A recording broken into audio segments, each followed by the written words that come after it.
ओम नमः शिवाय। नमामि शमीशान निर्वाण रूपम्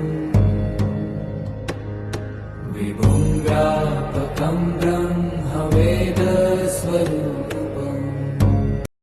ভিডিওটা দেখেই কি ছুটতে চলে যেতে মন চাইছে না? হ্যাঁ, আমারও ঠিক এমনটাই হয়েছিল। কথা মতো চলে গেছিলাম বিধাননগর, আর সেখান থেকে দমদম, আর সেখান থেকে ট্রেন ধরে ডাইরেক্ট আহেরিটোলা। বাবারটাকে কি না সাড়া দিয়ে থাকা যায়? আমি তো পারি না।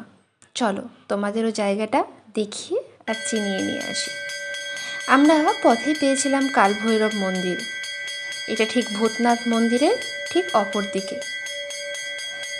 নিমতলা মহাশ্মশান, তার উল্টো দিকের রাস্তায় অটো স্ট্যান্ড আছে, সেখান থেকে হাঁটতে হাঁটতেই আমরা কালভৈরব মন্দিরের পুজো দেখা শেষ করে আমরা একটু হেঁটেই পেয়ে গেছিলাম দুর্গেশ্বর মোটা মহাদেবের মন্দির।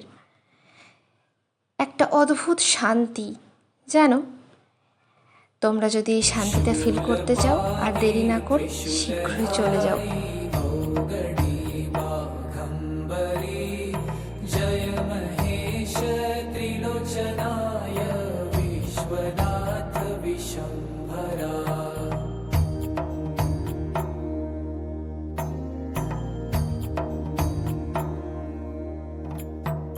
नाथ नागेश्वर हरो हर पाप साप विशापतम् महादेव महान भोले शिव शिव। ओम नमः पार्वतीपतये हर हर महादेव। ओम बम बम।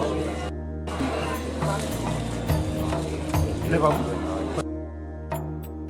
जगतपति अनुरक्ति भक्ति सदैव तेरे चरण हो क्षमा हो अपराध।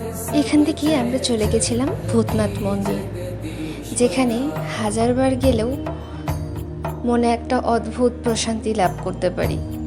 মন যখন খুব খারাপ থাকে তখন আমার মাথায় একটাই ঠিকানা আসে, ভূতনাথ মন্দির। আর তোমরা যদি এখানে যেতে চাও, আমি বলবো দেরি না করে শীঘ্রই চলে যাও। এখানে আমরা কোনো ভূতনাথ মন্দিরের ভিডিও ক্লিপ নিতে পারিনি, কারণ এখানে কোনো রকম ভিডিও ক্লিপ অ্যালাউ ছিল না। তো ছবিতে তো সব বোঝা যায় না।